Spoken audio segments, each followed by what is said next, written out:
할렐루야. 네, 신앙생활을 하면서 때로는 여러 가지 내 마음 속에 충돌이 일어날 때가 있습니다.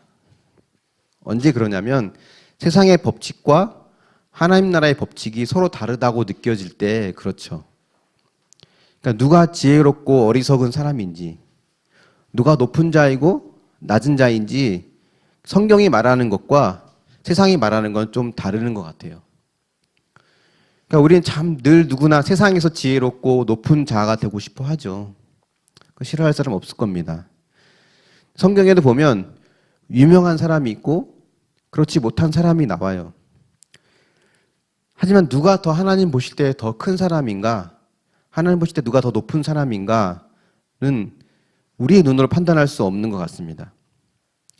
예를 들면 예수님의 제자, 12제자 중에서 베드로, 야고보, 요한처럼 성경에 장만 넘기면 계속 나오는 사람이 있는가 하면 알페의 아들 야고보, 다데오, 열심당원 시몬, 이런 사람들은 제자들 명단에만 있지 그들이 뭘 했는지 성경에 거의 안 나와 있거나 아예 안 나온 사람들도 많아요. 하지만 이 12제자들, 가룟 유다를 제외한 나머지 제자들은 전부 다 복음을 전하다가 순교했거든요. 칼에 찔려 죽고 못 박혀 죽고 어떤 이는 가죽이 벗겨져 죽고 이런 순교를 당했는데, 하나님 보실 때 누가 더 큰 자인지 작은 자인지를 우리가 어떻게 알 수 있겠습니까? 하지만 세상에서는 믿음이라고 하는 것은 마치 하나님의 도움을 받아 내가 뭔가를 많이 했을 때 믿음이 큰 사람인 것처럼 평가를 하죠. 그래서 더 많은 열매를 맺는 사람이 열매를 조금 맺는 사람보다 더 위대해 보입니다. 수만 명의 교회, 큰 교회를 목회하는 목사님과 시골교회, 몇 명 안 되는 시골교회를 목회하는 목사님, 둘 중에 누가 더 하나님 볼 때 큰 자인가, 더 위대한 자인가는 우리가 판단할 수 없는 거라는 거죠. 하나님 보시는 기준이 따로 있을 겁니다. 우리가 신앙이 성장할 때에도 이 단계가 있는데, 처음에는 우리가 신앙 성장할 때는 여리고성을 무너뜨렸던 이스라엘처럼 뭔가를 믿음으로 순종해서 성을 무너뜨리고 땅을 차지하는 게 가장 큰 믿음이라고 생각을 합니다. 누구나 다 모세처럼 강력한 바로 왕을 이기고 홍해바다를 가르고 광야 생활을 통과하고, 그래서 갈렙처럼 이 산지를 내게 주소서라고 하는 마음으로 그 땅을 차지하는 것, 이것이 가장 큰 믿음이라고 생각하죠. 사실 근데 믿음은 그것이 가장 큰 믿음이 아니라 그 다음 단계의 믿음이 또 있습니다. 지금까지 여호수아를 통해 본 것처럼 이스라엘 백성들이 땅을 차지하고 땅을 분배하는 일들이 쭉 이루어지는데, 땅을 차지했으면 그 다음에 하나님이 원하시는 게 있거든요. 오늘 말씀 속에는 그 다음 원하시는 게 뭔지를 한번 보려고 합니다. 지난주에 땅 분배를 하지 못했던 7지파 이야기를 잠깐 살펴보았어요. 영적 게으름이라는 말로 표현을 했죠. 그 영적 게으름에 안주하고 있는 그들에게 여호수아가 땅을 그려오라고 시켰죠. 그래서 제비뽑기로 그려온 땅을 나누고 각자가 다 땅을 분배받았습니다. 그래서 어떤 땅을 분배받았는지가 18장 11절부터 19장 마지막 절까지 쭉 지파별로 베냐민 지파는 무슨 땅이고, 시므온 지파는 무슨 땅이고, 스불론 지파, 이사갈 지파, 아셀 지파, 이 각각 지파별로 어떤 땅인지를 다 소개를 해요. 그 각 지파에게 주시는 땅이 우리에게 던져주는 메시지와 교훈이 있지만 다 볼 수는 없고, 오늘은 시므온 지파와 단 지파, 이 두 가지 지파의 이야기를 한번 보려고 합니다. 19장 1절 말씀 먼저 한번 같이 읽어볼까요? 19장 1절입니다. 시작. 둘째로 시므온 곧 시므온 자손의 지파를 위하여 그들의 가족대로 제비를 뽑았으니 그들의 기업은 유다 자손의 기업 중에서라. 신앙생활을 하면서 제일 힘든 것이 있다면 아마 인정하는 것일 겁니다. 하나님이 옳다는 걸 인정하고 내가 죄인이라는 걸 인정하는 게 사실 제일 어려워요. 우리는 늘 반대로 생각하거든요. 나는 의롭고 나는 옳고 하나님이 뭔가 실수하셨고 하나님이 뭔가 잘못하셨다고 생각하기 쉽죠. 우리가 많은 갈등을 일으키고 싸우는 것 중에서도 사실은 우리가 인정하지 못해 싸우는 경우가 많이 있습니다. 내 잘못을 인정하지 못하고 내 죄를 인정하지 못하는 거죠. 오늘 말씀에 보면 시므온 지파가 제비를 뽑아서 땅을 골랐는데 그 땅이 어떤 땅이었냐면 유다 자손의 기업 중에 일부였어요. 지난주에도 이 부분 잠깐 말씀을 드렸는데 다른 지파는 다 땅을 제비를 뽑아서 땅을 가졌잖아요. 다른 지파들은 다 자기 땅이 있는데 이 시므온 지파는 자기 땅이 없었어요. 왜 하나님은 시므온 지파에게 자기 땅을 주지 않았을까요? 왜 하나님은 시므온 지파에게 자기 땅을 주지 않을까요? 뭐 여러 가지 이유가 있겠지만 시므온 지파는 인구 숫자가 매우 적었습니다. 한 지파로서 존립하기가 좀 어려웠어요. 그래서 유다 지파 기업의 일부를 받게 됩니다. 근데 이거 말고도 이 시므온 지파에게는 어떤 스토리가 좀 있습니다. 사연이 있어요. 시므온 지파의 조상이 시므온이잖아요. 이 시므온은 야곱의 본처였던 레아의 둘째 아들이에요. 근데 어떤 일이 벌어지냐면 창세기 34장을 보면 여동생 디나가 성폭행을 당합니다. 그 오빠인 시므온과 레위가 보복을 하죠. 세겜 족속에게 건너가서 남자들을 다 학살해요. 다 죽입니다. 그것이 야곱에게는 굉장히 큰 일이었어요. 큰 충격이었고 큰 절망적인 사건이었습니다. 그 야곱이 마지막 죽기 전에 유언을 남기잖아요. 49장에 보면 아들들에게 축복의 메시지 또는 저주의 메시지를 남기면서 유언을 하는데 이 레위와 시므온 이 두 아들에게는 뭐라고 유언을 남겼냐면 너희는 영원히 흩어지리라. 영원히 흩어지리라 이렇게 축복인지 저주인지 모르겠지만 그런 유언을 남겼어요. 근데 그 이후에 어떤 일이 있냐면 레위 지파 같은 경우는 출애굽기 32장에 이스라엘 백성들이 금송아지를 만들고 우상을 숭배할 때 그 금송아지를 섬긴 백성들을 처단하는 일, 그들을 심판하는 일에 레위 지파가 앞장서게 됩니다. 그래서 하나님이 그 레위 지파를 제사장 지파로 회복시켜 주세요. 그래서 오늘 18장 11절부터 마지막 절까지 나오는 각 지파별로 땅이 주어질 때 레위 지파는 땅이 없어요. 레위 지파는 땅이 없고 흩어진 12지파들 속에 들어가서 그 속에서 이제 제사장으로서의 직무를 감당하게 되어 있습니다. 그럼 야곱의 유언대로 정말 흩어진 거예요. 너희는 영원히 흩어지리라 한 것처럼 각 지파별로 흩어졌습니다.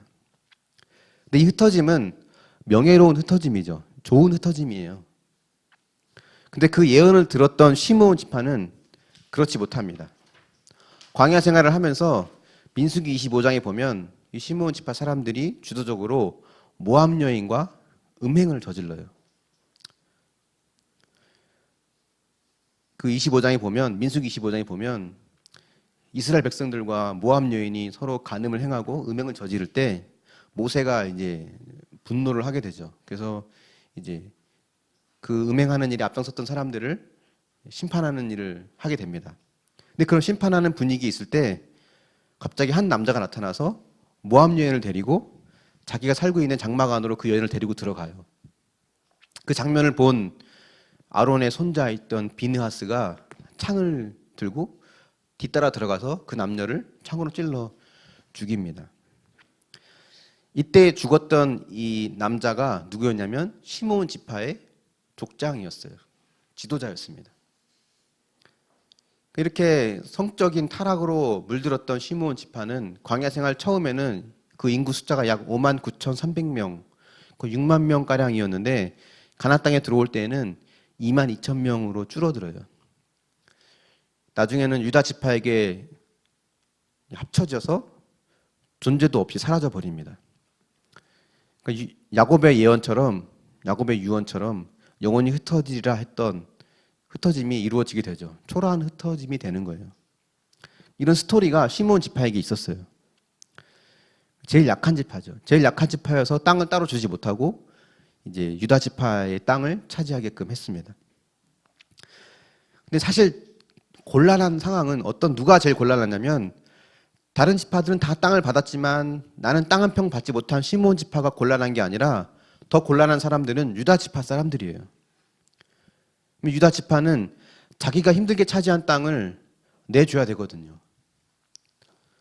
물론 유다 지파는 가장 많은 성읍을 차지했습니다. 122개 되는 성읍을 차지했고 그 중에 한 17개 되는 성읍을 내줘야 되는데 그 어떤 땅도 사실 차지하기 쉬운 건 없었거든요. 지난주에 본 것처럼 7지파 사람들이 영적인 게으름에 빠져서 땅 분배를 하지 못했던 가장 큰 이유는 뭐냐면 철병거를 가지고 버티고 있는 가나안 족속들 때문이었거든요. 일단 철병거를 가지고 버티고 있는 그들과 싸워서 치열한 싸움을 통해 땅을 차지하는 거예요.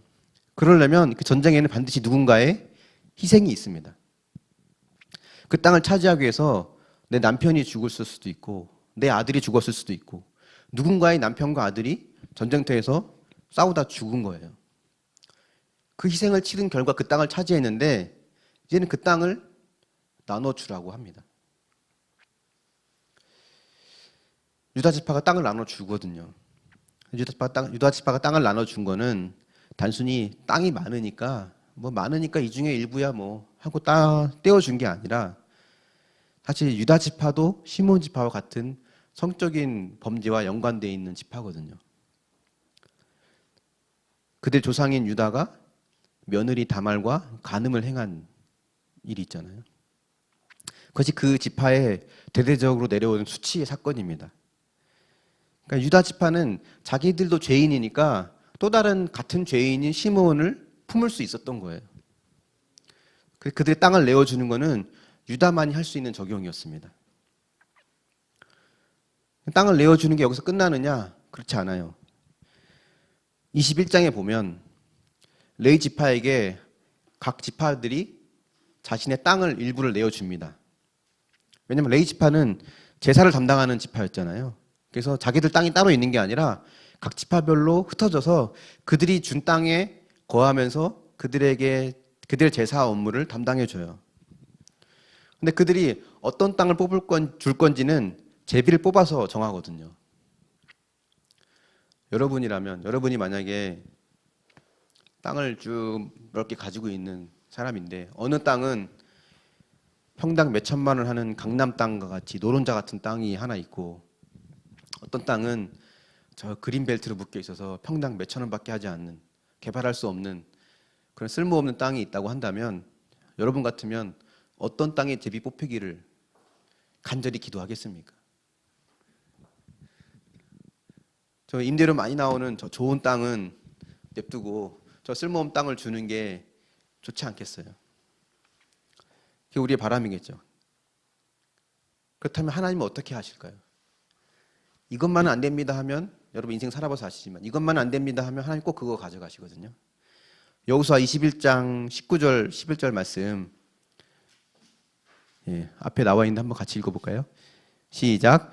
유다 자손의 지파와 시므온 자손의 지파 중에서는 이 아래에 기명한 성읍들을 중 그앗 가족들에 대한 새로 제비 뽑혔으므로 아낙의 아버지 아르바의 성읍 유다 산지 기럇 아르바 곧 헤브론과 그 주위의 목초지를 그들에게 주었고 유다 지파가 길게 나와 있지만 유다 지파가 레위 지파에게 준 땅이 어디냐면 바로 헤브론이에요. 헤브론 땅. 헤브론 땅이 어떤 땅인지 아십니까? 갈렙이 이 산지를 내게 주소서라고 하면서 받은 땅이 헤브론이에요. 힘들게 그 땅에 아낙 자손이 자리 잡고 있어서 아무도 그 땅을 차지하려 하지 않았을 때, 그 땅에 가려는 사람이 없었을 때 갈렙이 그 땅을 내가 차지하겠다고, 하나님이 하시면 이길 수 있다고, 이 산지를 내게 주소서라고 하면서 그 땅을 쳐서 취한 땅이 바로 이 헤브론입니다. 근데 그렇게 힘들게 차지했는데 이제는 그 땅을 레위 지파에게 내어주라는 거예요. 이 헤브론 땅은요, 이스라엘에게 있어서 가장 핵심이 되는 땅입니다. 훗날 다윗이 남쪽 유다와 북이스라엘을 모두 통일했을 때, 그 수도를 예루살렘으로 정하거든요. 근데 아직 사울의 세력들이 버티고 있는 북이스라엘 지역을 제외한 남쪽 유다만을 다스리고 있을 때는 이 헤브론을 임시 수도로 정해요.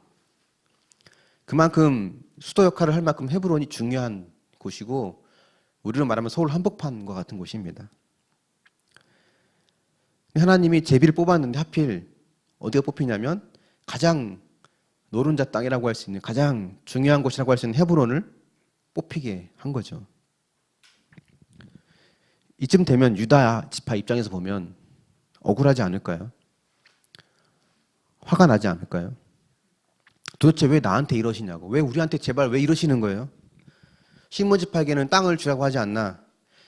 레위 지파에게는 하필 줘도 다른 건 다 괜찮고 이것만 안 되는데, 이것만 안 된다고 하는 그 땅을 하나님은 내어주라고 하지 않나? 이 환경 속에서 우리가 알 수 있는 교훈이 뭐냐면, 오늘 말씀의 주제가 100% 오르신 하나님인데, 이 오르신 하나님에 대해서 우리가 알 수 있는 게 뭐냐면, 믿음은 모든 주권이 하나님께 있음을 인정하는 것이 바로 믿음입니다. 내가 쟁취해서 얻은 땅, 내가 힘 흘려 땀 흘려 얻은 땅이라 할지라도 하나님이 언제든 달라고 하시면 내어줄 수 있는 게 믿음이에요. 왜냐하면 그 땅이 헤브론 땅이 되었든 강남 한복판이 되었든 사실은 처음부터 내 것이 아니었거든요. 처음부터 내 것이 아니었음을 인정하는 게 믿음입니다. 이건 내 건데요? 라고 하고 싶은 게 있죠. 근데 원래부터 내 것이 아니었어요. 부모들은 다 자녀들이 사랑스러울 겁니다. 저도 기도하면서 가끔 이렇게 기도해요. 하나님, 저 자녀들 제 거 아니에요. 기도하거든요. 하나님이 언제든지 그래 이제 쓸 테니까 한번 내놔봐라 라고 하면 하나님 이제 쓰셔도 됩니다 라고 하고 드릴 수 있을 만큼 신체적으로는 건강하게, 정서적으로는 안정되게, 영적으로 성령 충만하게 잘 관리해야겠다, 그런 마음을 먹어요. 모세가 위대했던 이유는 모세가 홍해바다를 갈랐기 때문에 바로 왕과 싸워 이겼기 때문이 아닙니다. 모세가 위대한 이유는 그런 기적과 능력을 나타내서가 아니라 하나님께서 너는 가나안 땅에 가지 못해, 너는 여기까지야 라고 말했을 때 그것을 그대로 받아들였다는 거예요. 네 자리는 여기까지다, 네 역할은 여기까지야 라고 했을 때 거기에 순종했던 것이 가장 큰 모세의 위대함입니다. 모세가 40년 광야 생활하고 수많은 어려움의 시간을 보내면서 뭐 때문에 뭘로 버텼을까요? 저 약속의 땅 가는 거 하나로 버텼잖아요. 근데 하나님이 하나님 이제 와서 너는 갈 수 없어 라고 하니까 모세는 그 땅에 가고 싶어 하는 마음은 있지만 가려고 하는 시도를 하지 않습니다. 모세가 능력이 없어서가 아니에요. 할 수 없어서가 아니라 모세의 말 한마디면 수백만 명의 백성들이 절대적으로 순종하고 움직이거든요. 근데 모세가 그 어떤 시도조차 하지 않았어요. 하나님의 주권을 인정했기 때문에 그렇습니다. 주신 분도 여호와시고 취하신 분도 여호와심을 모세가 인정하는 거죠. 그게 믿음입니다.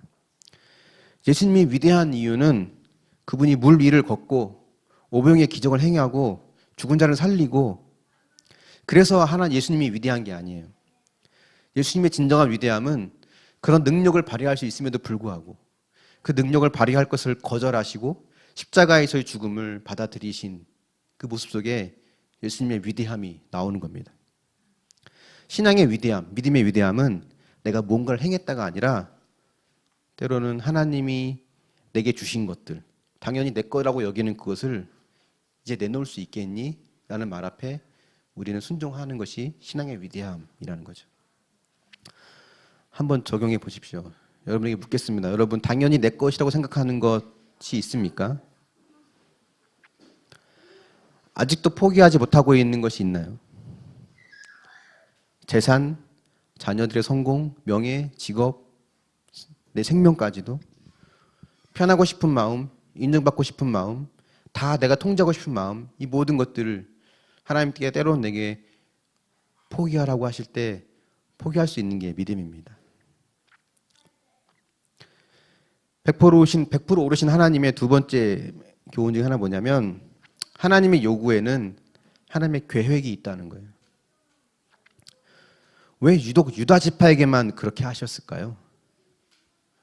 왜 유독 유다 지파에게만 있는 땅을 달라고 그러고 중요한 땅을 레위 지파에게 내놓으라고 그러고, 물론 다른 지파들도 레위 지파에게 땅을 내놓았겠지만 특별히 헤브론이라고 하는 의미 있는 중요한 땅을 유다 지파에게는 꼭 내놓으라고 하셨던 것을 보면 왜 이렇게 유다 지파에게만 혹독하게 하셨을까?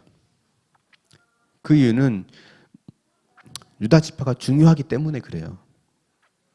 왜냐하면 예수님의 족보가 유다 지파를 통해 이어지거든요.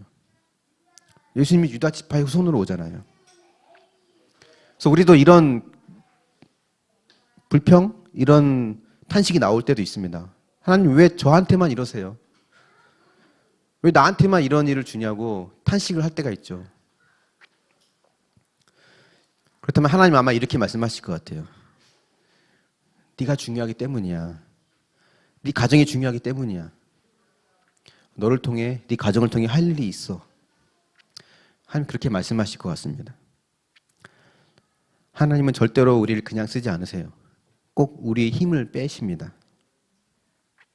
운동할 때 제일 어려운 게 힘 빼는 거거든요. 계속 요새 수영 배우고 있는데 수영 힘들다 그러면 수영 강사가 그렇게 말해요. 잘하는 사람은 힘을 빼고 하기 때문에 힘을 빼고 하기 때문에 힘들지가 않대요. 못하는 사람이 힘들다고. 힘을 줘야 될 것 같은데 힘을 빼야 된다는 거죠. 하나님께서 나의 힘을 빼실 때가 있습니다. 내가 의지하고 있는 것, 이것만은 안 된다고 하는 것을 요구하시면서 내가 너를 사용할 수 있게 너는 너의 힘을 빼라는 거예요. 우리가 지금 보고 있는 여호수아 1장 1절을 보면 모세가 죽은 후에란 말로 시작하거든요. 그러니까 여호수아는 전쟁의 승리를 기록한 책들인데 이 전쟁의 승리를 기록하기 위한 전쟁에 하나님께서 모세는 빼놓으셨어요. 가장 모세가 필요할 때 모세를 데려가십니다. 왜냐하면 이때부터 본격적으로 하나님이 이스라엘의 주인이 되시기 위해서거든요. 어쨌든 유다 지파는 메시아의 조상이 될 지파여서 그런지 혹독한 훈련을 받았고 그 훈련을 나름 잘 감당합니다. 반면에 그렇지 못한 지파가 또 있어요. 그 지파가 누구냐면 바로 단 지파입니다.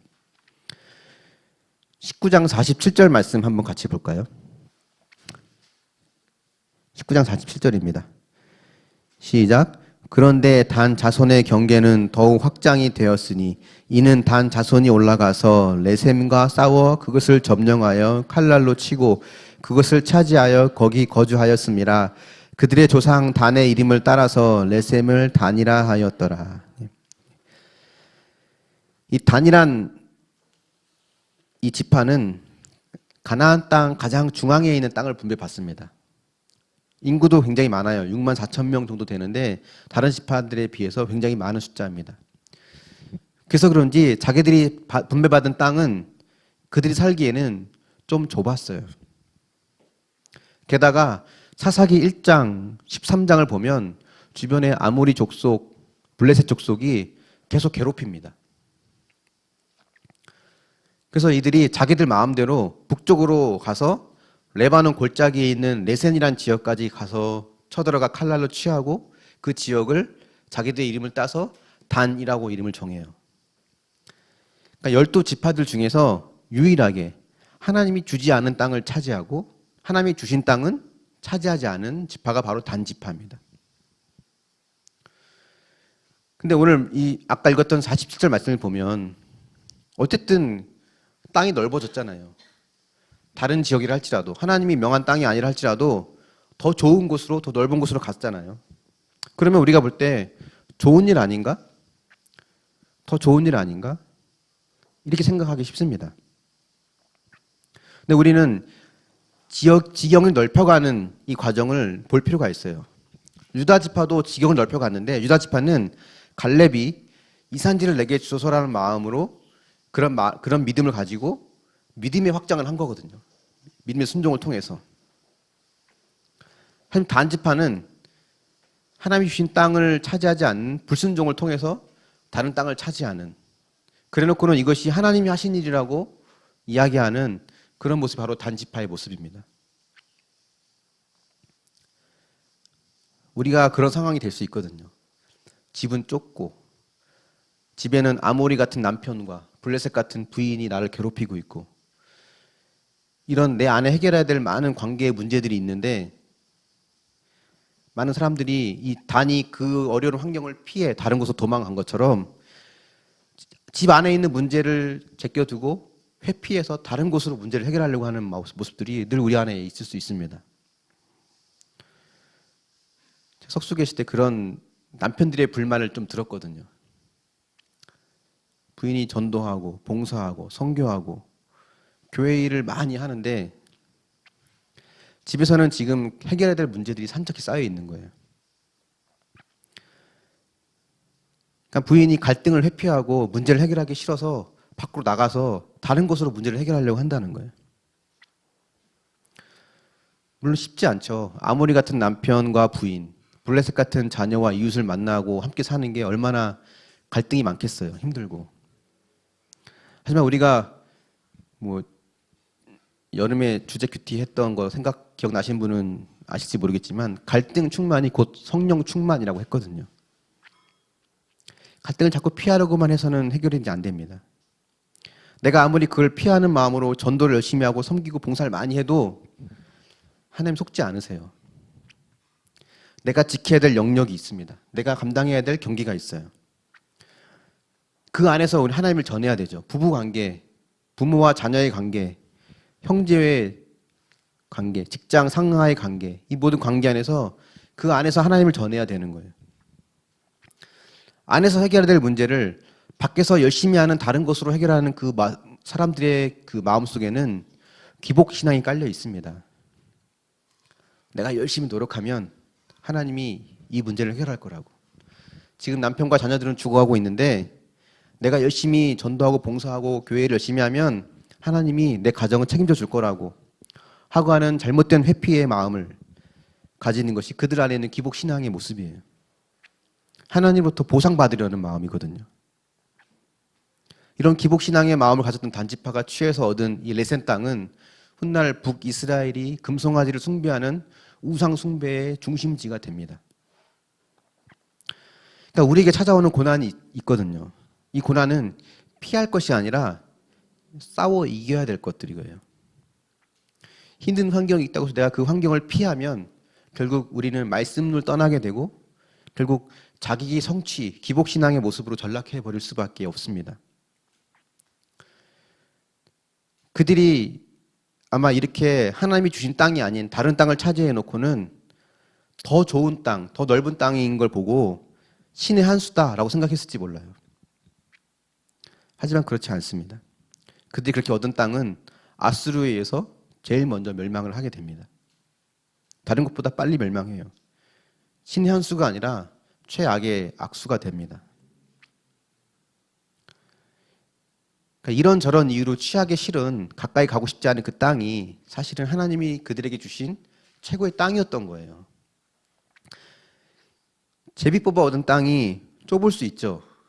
또 아모리와 블레셋이 괴롭히는 살기 힘든 땅일 수도 있습니다. 하지만 하나님이 우리에게 주신 그 땅은 하나님이 우리에게 자리를 잘 지키라고, 경계를 지키라고 주신 땅이에요. 우리 인생에는 내가 선택할 수 없는 것들이 있습니다. 부모도 내가 선택할 수 없죠. 외모도 내가 선택할 수 없습니다. 또 경우에 따라서는 부자와 가난함, 이 부자와 가난함도 내가 선택할 수 없는 상황들이 많이 있어요. 하지만 우리는 이 내가 선택할 수 없는 상황에서 당하는 어려움에 대해서는 굉장히 억울해할 때가 있습니다. 내가 하지 않은 거기 때문에 그렇죠. 하지만 그런 환경이야말로 하나님께서 내게 주신 최고의 환경이라는 거예요. 하나님은 그걸 통해서 다른 사람을 살리는 도구로 쓰임받기를 원하십니다. 그러니까 우리가 해야 할 일은 어떤 큰 일을 이루는 게 아니라 내 자리를 지키는 거예요.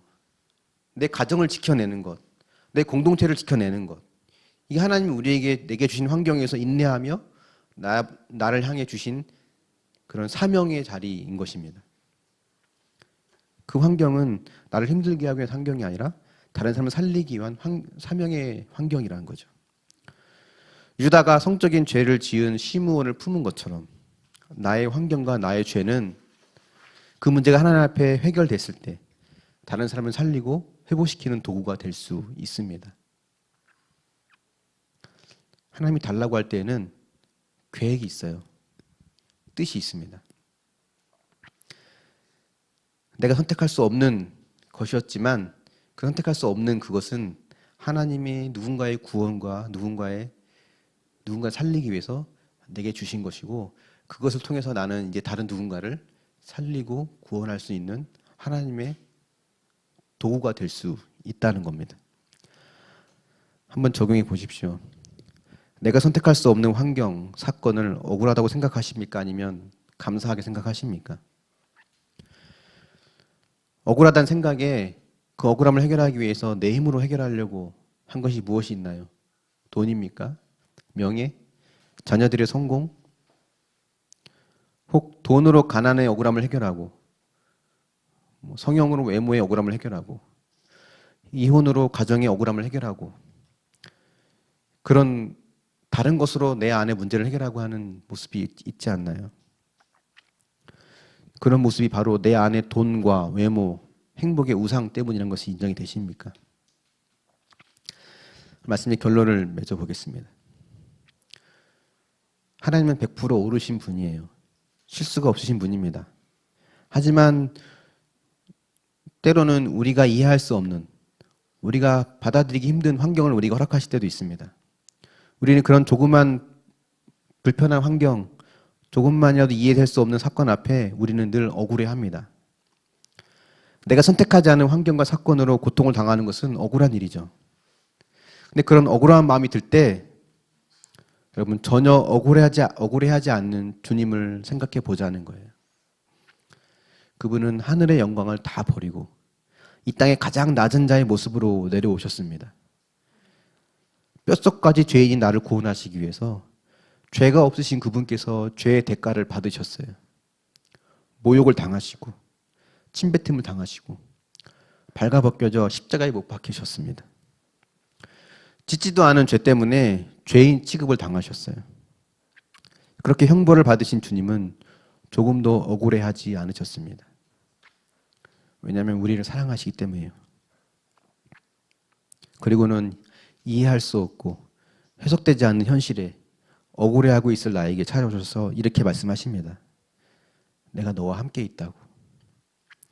지금의 고통과 환경에 잘 견디고 이길 수 있기를 내가 지금 너를 붙들고 있다고. 그리고 너는 소중하며 널 향한 계획이 있다고. 주님은 지금도 우리에게 이렇게 말씀하고 계심을 믿으시길 바랍니다. 여전히 세상의 가치관을 벗어버리지 못하고 있는 나의 연약함을 안타까워하시는 주님 앞에 나의 욕심과 나의 모든 걸 다 내려놓고 언제나 100% 오르신 하나님을 인정하며 살아가는 저 여러분이 될 수 있기를 예수님의 이름으로 축원합니다.